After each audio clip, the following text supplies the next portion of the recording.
많은 건강 정보 속에서 내 몸에 맞는 비법을 찾아드립니다. 99세까지 팔팔하게 9988 내 몸 사용 설명서.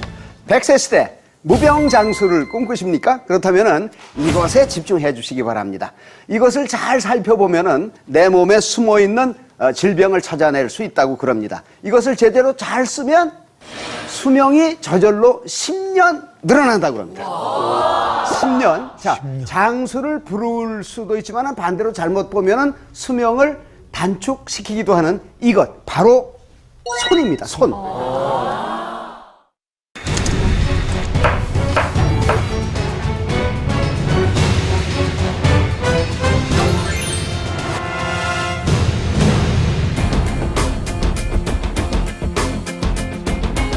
목기관지 갑상선 쪽인데 여기 쪽으로 이제 문제가 좀 생길 수가 있고요. 와, 이거 믿어도 되나요, 우리? 너무 신기하시네요. 어떻게 이렇게 알아맞히시는지.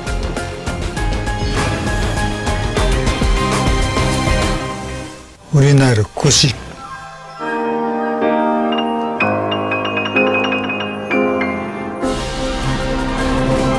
하나도 안 움직이세요.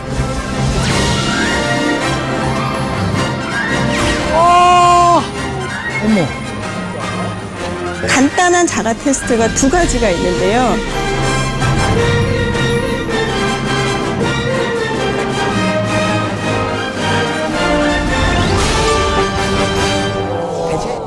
저는 정형외과 중에서도 손을 주로 보는 의사로서 외래에서 손 환자들을 많이 보게 되는데 실제로 손에 오랜 기간 동안 병을 앓았거나 다른 동반된 전신질환으로 손 사용이 제한된 환자들에 있어서 손금이 선명하지 못하고 흐려진 것을 보게 됩니다. 이런 경우는 아마 손의 운동성이 떨어지면서 손금도 약해진 것으로 생각할 수 있습니다. 이런 측면에서 보면 손금과 건강도 어느 정도는 연관성이 있다고 볼 수 있을 것 같습니다.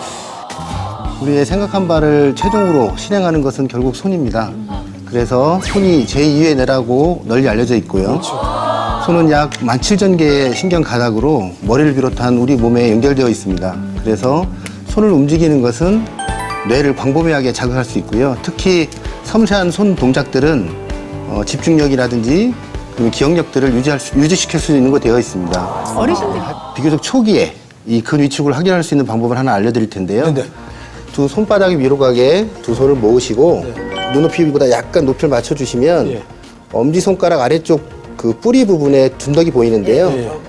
만약에 운동신경이 손상이 와서 근 위축이 있다면 이 둔덕이 반대쪽보다 평평해지는 것을 발견할 수 있습니다. 선생님, 저는요, 지금 이 둔덕이요, 이쪽은 괜찮은데 이쪽은 이렇게 찌그러지거든요? 네. 큰일 났다. 그죠? 네, 약간 근 위축이 있으신 것 같습니다. 손목 터널 증후군과 목 디스크를 아주 간편하게 감별할 수 있는 방법이 있는데요. 손목 보호대를 착용하고 주무시는 겁니다. 만약 손목 보호대를 착용하고 주무셔서 손 저림 등 증상이 호전되면 손목 터널 증후군, 목 디스크인 경우는 증상이 호전되지 않습니다. 그리고 종종 외래에서 환자분들이 손목이 아플 때 아대라고 부르는 압박띠를 착용하는 경우가 있는데요.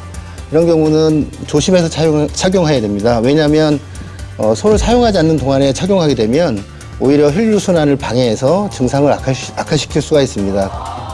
또 뭐 다른 거? 네. 예, 이제 점점 날씨가 추워지는데요. 네. 저 사진에서 보시는 것처럼 또 뭐야? 야, 진짜 이런. 말단부에 혈류 장애가 생겨서 손가락이 저렇게 하얘지거나 뭘 취한 아니면 게 아닌데래요? 네. 반대로 청색증이 생기기도 합니다. 이것을 레이노 증후군이라고 부르는데요. 이 레이노 증후군은 생각보다 흔히 있습니다. 전체 인구의 10%. 그래요? 네, 젊은 여자에서는 진짜 이런. 20%에서 30%까지도 보고되고 있습니다. 이런 증상들은 주로 추운데 갑자기 노출되거나 또 주부들이 갑자기 찬물에 손을 담그거나 또 우리 주부의 적인 정신적 스트레스에서도 나타날 수 있습니다. 스트레스요? 스트레스가 뭘 손가락까지 와요? 그래서 심한 경우에는 허혈이 지속돼서 손가락이 괴사되기도 하고요. 그렇겠죠. 피가 안 통하니까. 그렇기 때문에 중요 동맥의 혈류가 차단되면 치료가 아주 어렵습니다. 그래서 무엇보다도 예방하는 것이 중요하고요. 또 원인 질환이 있다면 그 원인 질환을 치료하는 것이 필요하겠습니다. 덧붙여서 막 자, 이제 10년 더 오래 사는 손의 비밀. 손의 근력을 키워서 건강한 손을 이제 만드는 요령을 좀 배웠으면 좋겠는데요. 최인철 선생님 부탁하겠습니다. 손의 주된 기능은 무엇을 잡고 당기는 기능입니다. 그래서 우리가 손의 근력을 키우기 전에 스트레칭을 먼저 배워볼 텐데요. 모든 스트레칭을 필요로 하는 근육들은 주로 손바닥에 있습니다. 그리고 우리가 오늘 배운 손목 터널 증후군이나 방아쇠 수지도 오늘 저희가 할 스트레칭 운동으로 예방할 수 있습니다. 먼저 엄지를 제외한 네 손가락의 굴곡근 그리고 손바닥을 말씀드린 횡수근 인대를 스트레칭하는 운동을 해보겠습니다. 먼저 손바닥을 정면을 보게 하고요. 다른 손으로 4개 손가락을 지그시 잡아당깁니다. 이 잡아당긴 상태는 약 5초간 유지를 하고요. 셋, 넷, 다섯, 5초. 네. 손을 바꿔서 반대쪽을 하고요. 그 다음은 엄지를 구부리는 힘줄과 엄지 근육에 있는 근육들을 스트레칭하는 운동입니다. 이번에는 손바닥을 위로 가게 향하게 하시고요. 다른 손으로 아래쪽으로 넣어서 엄지를 잡습니다. 이거 생각보다 어려운데요? 네. 이렇게 하고 쭉 이때 말씀드린 것처럼 팔꿈치를 쭉 펴시는 게 좋고요.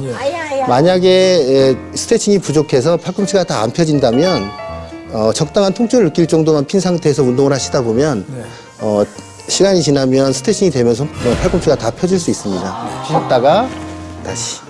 지금 이게 엄청 운동이 되는데 이게요? 자, 그 다음에 아까 말씀드린 나온 두께르뱅 씨 병도 역시 엄지손가락을 펴고 옆으로 당기는 힘줄의 문제인데요. 손 등이 위로 가게 하시고요. 다른 손으로 손목을 감쌉니다. 특히 엄지는 이제 손바닥 쪽으로 위치하게 하고요. 이 상태에서 지긋하게 5초간 당깁니다. 이때 주의할 게 반대쪽 손으로 손등을 감싸지 않고 손가락만 당기게 되면 원하지 않는 방향으로 손목이 꺾이거나 손목에 과한 부담이 될 수 있습니다. 손목을 정확하게 잡고. 네, 손목을 잡고 당기는 것이 중요하고요. 지금 저희가 한 운동들은 5회씩 5회. 네, 5회씩 5초간 시행하고 5초간 쉬고 5회. 하루에 몇 번 정도 이렇게 해주는 게 좋은가요? 하루에 저는 그냥 환자들한테 아침, 점심, 저녁 밥 먹듯이 식사하고 식사하고 이렇게 하시게끔. 네. 다음으로는 이제 근력을 키우는 운동을 배워보도록 하겠습니다. 손을 쫙 펴고 엄지손가락부터 차례대로 끝에 마디부터 구부리는 운동을 합니다. 다 구부린 뒤에는 5초간 유지하고요. 2, 3, 4, 5초. 다음은 이제 엄지 근육의 근력을 키우는 운동인데요. 말씀드린 것처럼 손목 터널 증후에서는 엄지 근육이 약해져서 물건을 놓치거나 그럴 수가 있거든요. 그래서 엄지의 가장 중요한 기능은 물건을 짚는 데 있습니다. 그렇죠. 그래서 그 짚는 동작을 이제 연습을 하는 건데요. 자, 이렇게 양쪽 손바닥을 쳐다보고 엄지와 두 번째 손가락을 오케이 사인 하듯이 이렇게 힘을 줍니다. 이렇게 역시 5초간 힘을 주고 두 번째, 세 번째로 넘어가는 건데요. 각 단계에서 5초간 유지를 합니다. 이제 네 번째부터 손가락에 힘을 주게 되면 두 번째와 세 번째와 다르게 엄지 근육에 힘이 들어가는 것을 느껴지게 됩니다. 맞습니다. 지금 이거는 손을 이렇게 쭉 뻗고 합니까? 이건 오므리고. 편하게 딱 상관없어요. 왜냐하면 내재근은 팔꿈치와 자세와 상관없기 때문에 이 운동은 내재근을 강화시키는 거기 때문에 팔꿈치하고 상관없습니다. 자, 다음에는 깍지 끼는 동작인데요. 이 깍지 끼는 동작은 두 가지 의미가 있습니다. 하나는 우리 손가락의 혈관이나 신경이 정면에서 봐서 각 손가락의 45도 방향으로 45도 정도로 손가락 힘줄하고 신경이 지나가는데요. 이런 깍지를 끼고 자극을 주면 그런 신경과 혈관을 자극하게 됩니다. 이 상태에서 저처럼 자, 이제 자극을 준 다음에 이 손가락으로 손등을 지그시 누릅니다. 지그시 누르고 손가락은 누르고 손바닥은 벌리고. 이런 식으로. 벌리시면 마치 공간을 만들기 위한 자세를 하면 이 안에 공이 있다고 그렇죠. 생각하고요. 공이 있듯이 지긋하게 유지하고 역시 유지하는 시간은 5초간. 정말 이게 쉽다고 생각했는데 해보니까 운동량도 많고 또 손가락에 힘이 가는 걸 느껴지고. 손이 저리거나 바늘로 콕콕 쑤시는 것처럼 아픈 질환을 손저림증이라고 합니다. 집안일을 하는 주부들에게 많이 나타나는데 심해지면 수술까지 해야 해서 주의가 필요합니다. 임상호 기자의 보도입니다. 안명숙 씨는 몇 년 전부터 가끔 손이 저린 증상을 경험했습니다. 큰 문제가 없을 거라고 내버려뒀는데 최근에는 잠을 못 잘 정도로 고통이 심해져 병원을 찾았습니다. 잘 때도 이렇게 막 약간 저리하면서 손가락이 좀 아픈 것 같더라고요. 손이 저리면서. 잠이 깨고 이래가지고 막 손을 이렇게 흔들어서 풀고 좀 그런 걸 몇 번 느껴지더라고요. 안 씨처럼 손이 저리다가 심해져 손을 제대로 쓸 수 없는 질환을 손목 터널 증후군이라고 합니다. 손목 중앙 부분 아래 신경이 눌려서 발생하는데 초기에는 가끔 손이 저리다가 심해지면 밤에 잠을 못 잘 정도로 고통이 커집니다. 손저림증으로 병원을 찾은 환자를 살펴봤더니 전체의 3분의 1 정도가 손목 터널 증후군이었고 목 디스크로 인한 환자도 많았습니다. 주로 주부에게 많이 나타나는데 김장철이 되면 병원을 찾는 사람들이 더 많습니다. 문제는 많은 사람이 나이가 들면서 나타나는 노화 현상의 하나로 보고 내버려 둔다는 겁니다. 특히 목 디스크가 원인이 돼서 나타나는 손저림증은 놔두면 심각한 질환으로 이어질 수 있어 조기 진단과 치료가 필요합니다. 환자가 어떤 손목 터널 증후군인지를 확인하는 방법은 초음파나 그리고 초음파가 없는 병원에서는 간단한 진찰로도 진단을 할 수 있기 때문에 병원을 꼭 찾으셔서 진단을 받으시는 게 중요할 것 같습니다. 또 긴 시간 쉬지 않고 일하면 손목인대가 늘어나거나 손목 신경이 눌려 손저림증이 발생할 수 있어 일하는 중간 자주 쉬고 손목에 힘을 빼고 손을 풀어주는 운동을 하는 것도 중요합니다. YTN 임상호입니다.